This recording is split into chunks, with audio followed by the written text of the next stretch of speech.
How do you say the words aloud? I don't want to breathe any longer. How do you make them understand that you're only hurting yourself because it's the only way you know how to save yourself? This is for no one. This is for everyone. For anyone. For all who might stumble. For all who may need it. Sometimes we wake up in the early morning light, and sometimes the sun is so bright that it hurts our eyes to keep them wide, and so we turn under the covers and hide away what we can. Sometimes we are brave enough to face the day, and sometimes the weight of expectations proves too heavy. The chains around our ankles make it too hard to move. Some days, the voices are so incredibly soft, like a cloud with no sense of time. Some days they billow through without worry, and those are better days. Some days they are angry, and we do not know what causes these changes, however sudden or practiced. We do not know how to prepare for wars that are never quite the same battle. Some days we'd rather walk into the line of fire, square ourselves at the enemy's oncoming charge, so that sometimes we might feel as though we found a moment of rest. Not every day is a bad day. Some days are good days, and those are the ones we hold close to.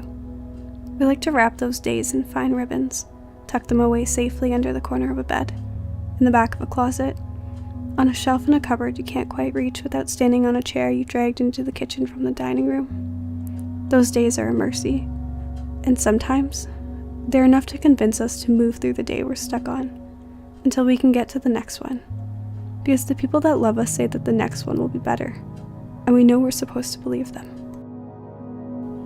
The next one isn't better, though.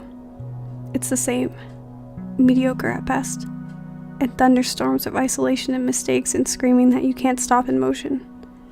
The screaming never stops. We grab at our hair and pull, rub the heels of our hands harshly against our eyes. Don't look at them. But monsters have their own means of holding attention. They have a way of convincing, and sometimes we fight back. But most days it's a struggle to even breathe. Most days, we wish for something better. And sometimes we are graced with a gift. We take a dandelion, something beautiful and stark white against the emerald of grass beneath it. Take it before it's too bright like the sun, and we exhale in relief. We exhale a wish from our lips, bloody from chewing. Sometimes, I wish it would all stop. And we find ways to hurt ourselves. Physically, so mentally the angst will fade away. And we do not wish that we were dead, because there are still tidal waves inside of us, earthquakes to shake the ground beneath us. There are fires, wild like the thunderstorms and streaks of lightning. There is still enough to try again. But a razor blade and beautifully carved tally marks of crimson respite are so exhilarating. The sound of your stomach gurgling from a day of fasting, or maybe even a few more than just a single round of 24 hours.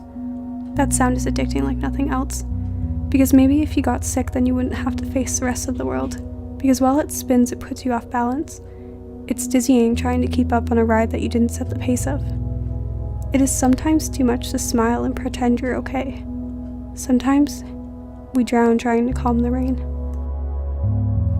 Just because we like the singing of endorphins, in comparison to the cries in our brains, our lonely thumping hearts, it doesn't mean that we're giving up. Sometimes it just means that we're looking for a way to get through this. And we will, if you only give us enough time to try to find a way, ourselves. Some days, most days, the days that will come after these ones, we know that not all of them will be easy. We might even expect them to be hard. Just because sometimes we think that hurting ourselves, killing ourselves slowly, is the best way to save ourselves, it doesn't mean we'll try. Sometimes a little pain lets you know that you're alive.